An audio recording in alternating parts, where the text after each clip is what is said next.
Nous. Eh bien voilà, c'était ça mon petit quelque chose. 8h43, c'est le temps maintenant de s'entretenir avec Kédina Fleury-Sanson pour notre chronique, toujours très intéressante. Bonjour Kédina. Bonjour Dani, donc la chronique Magie et Société, concept simple, Approche-toi du micro, Kédina. Ça va mieux comme ça, là, on jase. Là, je t'entends bien.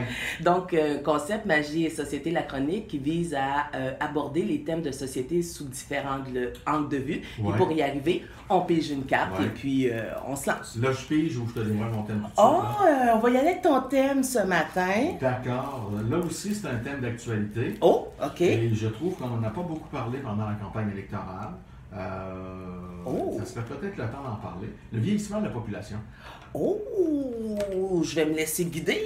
Oui, hein? Oui, oui, Il oui. y a quand même pas mal de choses à dire là-dessus. Quand même. Quand même. Alors, représentation symbolique. Qu'est-ce que ça veut dire, cette carte-là? Appelle-moi Dani, s'il te plaît. Alors, pour les gens à la maison, c'est un cœur avec des ailes puis un auréole. Alors, techniquement, cette carte-là, elle symbolise l'image qu'on se fait de soi-même. Oh. Et donc, elle peut identifier l'ego. L'ego, pas comme souvent on dit « Ah, je suis orgueilleuse », mais l'ego dans le genre de comment je me projette à l'extérieur de ce que je suis. Alors, c'est ma représentation symbolique. Et puis, on va essayer de combiner ça avec le thème que tu nous as donné. Vraiment rien de facile ce matin. Non, je trouve pas ça si pire. Ah ouais? Non, je trouve pas ça si pire parce que si on ramène ça à l'ego, comme tu l'as dit tantôt, Ouais. pas l'ego, là, genre égoïste, penser juste Oui, à oui. soi, comme tu viens de le dire tout Ouais. à l'heure, il y en remarque pour moi qu'il faut qu'on accepte de vieillir. Oh, dans cette perspective-là. Ben oui, Ok, ben dans cette ok. perspective-là, oui, il faut qu'on accepte de vieillir, on va tous passer par là.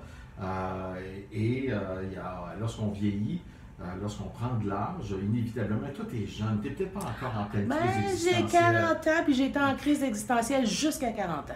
OK, d'accord. Ah, vraiment. OK, là. d'accord. Écoute. Mais là, je me suis trouvé, ça va. Ben, moi, j'ai 56. OK. OK. Ah, t'es jeune? T'as l'air jeune, en fait. Ouais, T'as mais vraiment l'air jeune. Mais j'ai quand même 56 Oui. ans. Alors, le vieillissement, plus on avance Dans le temps. dans le temps, Oui, plus on y pense, sans que ça devienne nécessairement une obsession, bien sûr. mais on y pense. Et même si on n'y pense pas, si on ne veut pas y penser, il y a des choses qui nous font penser qu'on vieillit. Of course. Oui, il y a d'abord et avant tout, je dirais, il y a l'attraction terrestre qui fait son œuvre. Oui, Il y a des tout à choses qui fait. ont tendance à descendre. Oui, tout à fait. Il faut accepter ça. Il faut accepter le fait aussi peut-être sans dire être moins en forme, parce que je connais des gens, là, nos aînés, qui sont vraiment très, très en forme, mais il en demeure pas moins qu'il y a une certaine, je te dirais, une certaine perte d'énergie à un certain moment donné. Et ça nous ramène à notre propre vieillissement et à notre propre finalité. Hein. On la connaît vraiment très bien. Moi, ce que j'ai le goût de demander ce matin par rapport à cette carte-là, qui est, oui, je suis d'accord. Ah, avec j'ai toi. oublié de la montrer. Oui. Je suis d'accord, oui, la caméra, oui, parce qu'on est à la télévision présentement sur LCM. Oui, effectivement, on a oublié de le dire. Non, c'est pas vrai, elle n'est pas là. Mais sur YouTube, éventuellement. Ce que je voulais dire par rapport à cette carte-là, et c'est vrai que c'est pas facile là, ce matin de faire des liens, là, mais je vais bifurquer un peu à savoir quelle est la place que l'on donne à nos aînés aujourd'hui, en 2019. Comment traite-t-on nos aînés en 2019?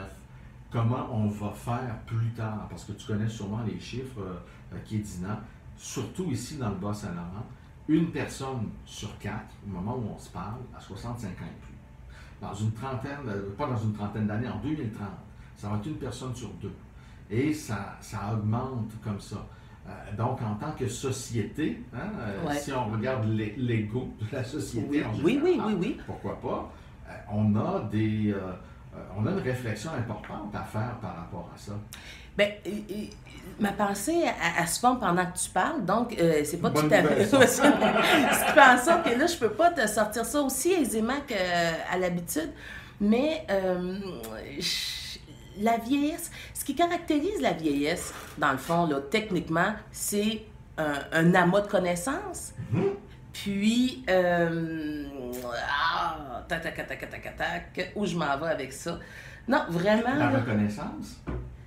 Ben, en fait, c'est parce que j'ai une ligne dans ma tête, mais là, je veux répondre à ta question. OK. Mais moi, ma trajectoire que j'ai, c'est quand on vient sur la Terre, bon, est-ce qu'on a une mission qui est prédéterminée, et d'une part, et d'autre part, quand on arrive vers la fin, est-ce qu'on a un regard d'un point de vue existentiel sur ce qu'on a fait? Puis est-ce qu'on a l'impression, est-ce qu'on est plus, comment je pourrais dire, curieux du parcours? Est-ce qu'on se rapproche plus de la spiritualité? Est-ce qu'on a envie de plus découvrir à quoi ça sert l'être humain une fois qu'on est plus vers la fin? Tu comprends le sens de mon questionnement? Pour avoir déjà discuté avec des gens Ouais. qui ont accompagné des personnes en fin de vie, Ouais. c'est quelque chose qu'on voit régulièrement. Ah, ah oui, OK. En fin de vie, oui, parce que la fin de la vie approche. Ouais. Et là, tu tombes à l'heure des bilans. Oui, oui, Alors, c'est ça. Il y a OK, des ouais. gens qui vont avoir des crises existentielles le plus tôt dans leur vie, qui vont se dire, bon, comme par exemple, tu me parlais de la crise de la quarantaine. Ouais. Mais non, mais c'est ça quand même. La crise de la quarantaine, c'est se dire, bon, OK, là, j'ai à peu près la moitié de ma vie de passé. Ouais. Et qu'est-ce que je peux faire, qu'est-ce que je peux ajuster dans ma vie pour m'améliorer. Ouais. Mais il vient un temps où tu ne peux plus te poser cette question-là, parce que tu arrives à la fin de ta vie, et là, c'est l'heure de déposer les bilans. Ouais. Alors, il y a beaucoup de gens qui, en fin de vie, vont se retrouver avec, tout dépendant de ce qu'ils ont vécu dans leur vie, qui vont se retrouver en pleine crise existentielle, spirituelle, qui ne sont pas toujours nécessairement satisfaits du bilan, qui aimeraient pouvoir reprendre, mais là, il est trop tard. Et là, l'ego en joue, là l'ego joue énormément là, dans ce processus-là de la fin. Là. Est-ce que socialement, on a un préjugé? Là, je suis vraiment... Vas-y. Mon questionnement, c'est est-ce qu'on a un préjugé par rapport aux personnes âgées? Puis à quel âge qu'on devient une personne âgée, d'une part? D'autre part, ça m'amène aussi aux expériences que moi, j'ai pu vivre avec des personnes qui étaient plus âgées que moi. Notamment notre grand-père, mon grand-père, c'est-à-dire qu'il faisait office de sagesse, puis de puits de connaissances. Alors peut-être qu'on a un regard de sagesse lorsqu'on regarde une personne âgée. En tout cas, moi, c'est ça. Mais collectivement ou socialement, j'entends souvent dire « Oh, on ne fait pas de place aux personnes âgées ». Mais est-ce qu'il y a vraiment quelque chose de systémique qui fait en sorte que... ou de culturel qui fait en sorte que... ou bien on est plutôt porté à avoir un attrait puis un respect? Je ne sais vraiment, vraiment pas. Tu comprends ma question, non, hein? Je la comprends très bien, c'est la réponse qui n'est pas si évidente que ça.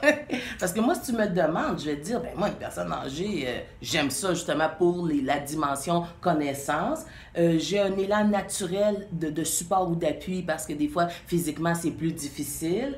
Là, j'ai un ami qui me dirait, OK, Dina, vieillir. Lui, ça fait 25 ans que je le connais. Mm-hmm. Puis à tous les ans, depuis 25 ans, il se trouve vieux. Ben, il y a un problème. Puis là, j'ai dit...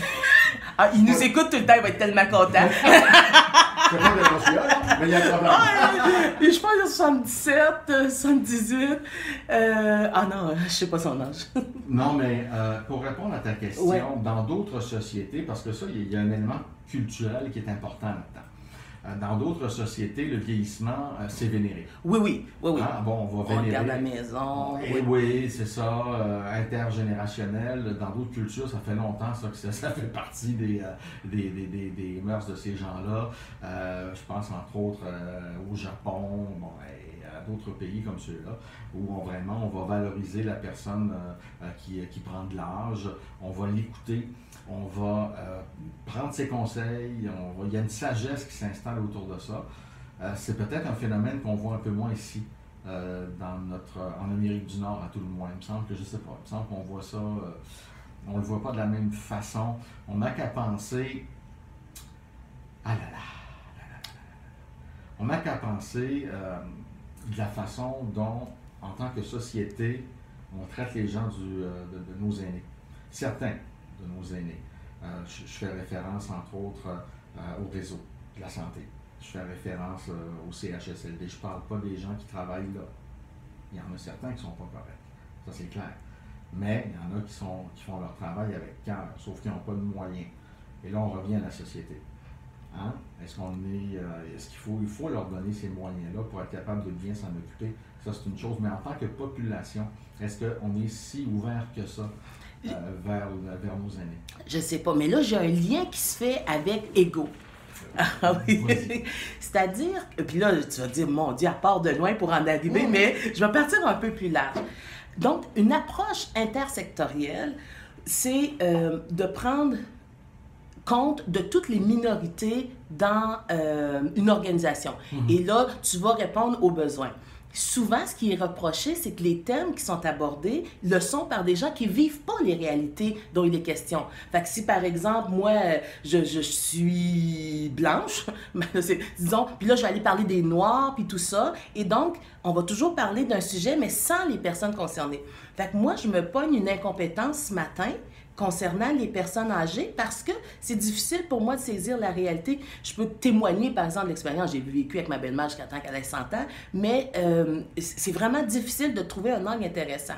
Et là où je fais le lien avec l'ego, c'est d'un point de vue égotique. Moi, je peux dire qu'est-ce que c'est la réalité d'une personne âgée puis comment elle vit, mais je ne sais pas si je vais être dans la cible. Ceci étant, j'ai le temps de penser. Alors, est-ce que, par exemple, l'accessibilité aux services pour les personnes âgées à mobilité un peu plus réduite, c'est des éléments importants?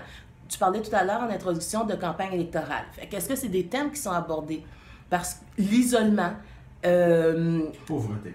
Oui, la perte d'autonomie, puis il y a aussi toute la dimension de dignité. C'est-à-dire que perdre son autonomie, c'est-à-dire plus avoir de la difficulté à marcher, avoir de la difficulté à aller aux toilettes, avoir de la difficulté à se laver, c'est gênant de le reconnaître. Puis c'est pas quelque chose d'intéressant de demander « Tu veux-tu m'aider? » Puis on a tous été habitués avec une certaine ego à se débrouiller tout seul. Ben écoute, quand ça fait 80 ans que tu te laves tout seul, c'est sûr, que tu vas à la salle de bain tout seul, oui, que tu fais quasiment toutes tes affaires tout seul, c'est évident que rendu à un moment où tu es moins fonctionnel, ça prend de l'humilité en tabarnouche pour dire j'ai besoin d'aide. Fait qu'il faut que tu mettes ton ego de côté et que là, on est dedans, là. Je commence à me réchauffer. Puis que tu laisses, dans le fond, faut que tu aies l'ouverture de te faire aider. Et ça, je crois que c'est difficile. Puis, dans une campagne électorale, comment on aborde ce thème-là des personnes âgées? Souvent, évidemment, c'est toujours dans une perspective électoraliste, mais de cœur puis de réels besoins. Je ne sais pas si c'est des choses que... je ne vais pas faire de politique, là. Trop tard, on en fait déjà. Oui, c'est ça. Je vais en faire quand même un peu. Je constate que la ministre Marguerite Blais, qui sera de passage d'ailleurs dans la région au mois d'octobre, ce mois-ci, parce qu'il y a un colloque sur le vieillissement de la population, je pense que cette femme-là sait où elle va. Ça, c'est une chose. Je pense qu'on a la bonne personne au bon endroit pour être capable de prendre les bonnes décisions et de brasser la cage. Okay. Il paraît, lorsqu'elle débarque dans un CHSLD, le monde s'enligne. Ça brasse.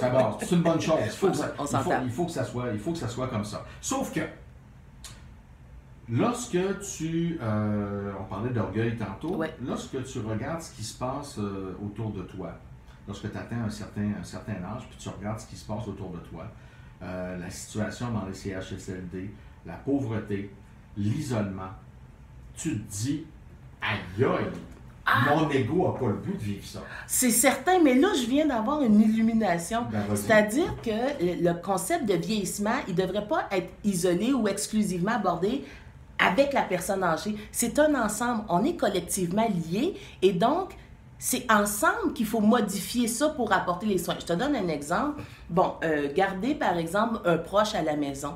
Tu sais, c'est facile à dire. Hein? Oh, moi, je place pas ma mère où je veux la placer. Puis c'est facile de juger. Mais si on était conditionné dès notre plus jeune âge au fait que ce qui m'est en train d'être donné par ma mère ou par ma grand-mère, je vais avoir à leur donner plus tard. Je sais pas comment dire ça. Non, mais je comprends, mais c'est là que ça devient culturel. Oui, c'est ça. C'est là que ça devient culturel, parce que dans d'autres pays, c'est comme ça. Oui. Ici, ça ne l'est pas du tout. Presque pas. Peut-être que les choses commencent à changer aussi, là.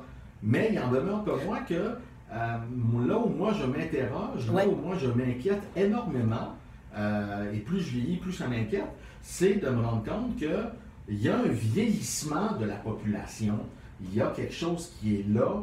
On en parle. Écoute, là, on va vraiment faire de la politique. Puis je tiens à vous dire, chers auditeurs et auditrices, que malheureusement, pour des circonstances hors de mon contrôle, je suis dans l'impossibilité de vous présenter place publique en collaboration avec la télévision de la Métis. Je vais vous expliquer pourquoi.